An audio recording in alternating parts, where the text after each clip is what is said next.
Today I'm talking about the top 10 overused cloned coasters. There's a lot of cloned coasters around the world, but here are the most overused ones.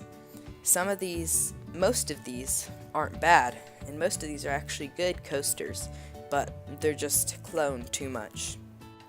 Now, at number 10, we have the Hurler at Carowinds and King's Dominion. Now, I know the one at King's Dominion closed, the worst Hurler, and it became Twisted Timbers, an amazing hybrid that I have yet to ride. But still, this includes former coasters, so this was one of the overused clone because it's a rough ride, and it just shouldn't have been cloned. Now, at number 9, we have the Superman Ultimate Flight Clones. There's 3 in the US, Six Flags Over Georgia, the original one, Six Flags Great America, and Six Flags Great Adventure, but we also have one at some park in China. But yeah, don't get me wrong, these are amazing clones. They're very intense at parts, and they're very, peaceful and swooping and amazing, very graceful. I just rode one again back in April, just a few days ago. And they're very fun. Just, again, 4 clones. They should have unique rides each. But yeah, that's number 9, Superman Ultimate Flight Clones. Next up at number 8, we have Dive Coaster Beginnings. Now, dive coasters are cool and all, but as most people say, they're like one-trick ponies. The drop-in, that's really it. And there's more to that. As you can see, every single dive coaster has the drop, which of course a 90-degree drop and it holds you. That makes sense. But then every single one has an Immelman after that. And then after that, most of them have a mid-course brake run into another almost vertical drop. I think it's like 85, 87 degrees something. But yeah, it's very overused. Like every single one uses the Immelman. Couldn't one do a dive loop or something? So that's one thing they need to do better the first half. That's number 8, Dive Coaster Beginnings. Remember how I said that none of these were really bad? Well, this one especially applies to that. It's not bad, but it's just overused. But I'm especially looking at you, China. The US doesn't have a megalite, but Europe has a few and all that stuff, but they aren't cloned. But China has cloned many of them, like 5 or something, like 2 or 3 at least, I think. And I almost got a chance to ride on one because I lived in Shanghai for 3 years, but it was closed every time I went to Happy Valley, Shanghai, and the dive coaster is closed, but that's a topic for another time. But the megalites aren't bad, just their model, exact airtime hills, great airtime, great overbank turns and all this stuff, but just overused.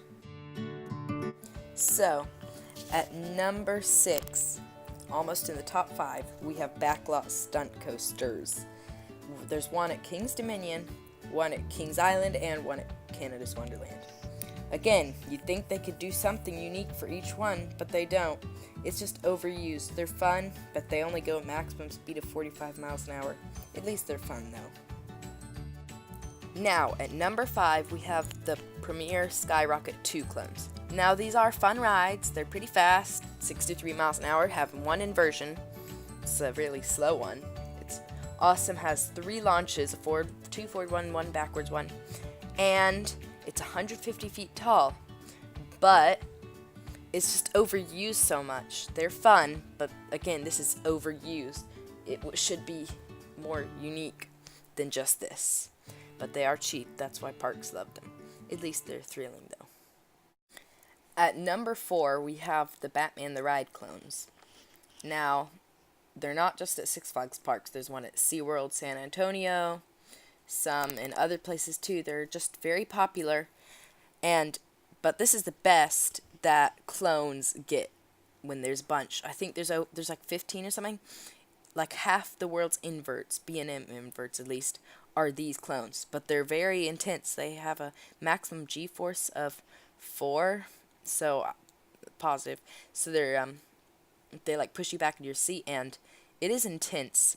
The only one I've been on is the one at Six Flags Over Georgia that you're seeing right now, and it's fun. I know that. It's the only invert I've been on so far, but I should go on another soon. But yeah, number 4, best clone. At number 3, we probably have some of the worst ever coaster clones. Worse than the number 2 spot, but this is a list of not the worst clones, the overused. So this one had like 40 or 50 clones, just has those 2 loops and then the double corkscrew. Very overused, and it was just popular because it had some of the first inversions. People could market it as having a bunch of inversions on it and stuff. But they're very rough and old from like 1970s and stuff, and that makes a coaster rough, but their design made it even worse. But this is probably not as bad as our number 1, but worse than our number 2 in any coaster before it.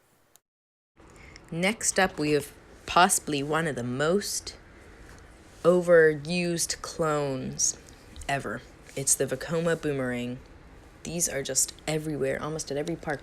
There's over 80 in the United States and over 200 in the world. That's just sad because there's only like 2,000, 3,000 coasters in the world, like 4,000 or something. So 200 of those are Vekoma Boomerangs. This just shows you how cloned they are and overused. And they're rough, most of them, or at least rattly. But yeah, that's number 2. At number 1, we have Vekoma SLCs.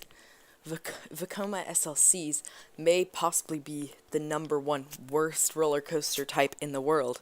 And they're so overcloned. Even though there's not as many, like 40 or 50, than the Boomerang, they're much worse. They're super shaky and rattly and so much headbanging.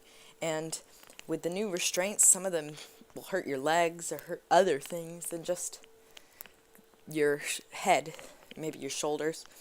But yeah, this has been my top 10 overused coaster clones. See you next time. This has been Coaster Crew 1.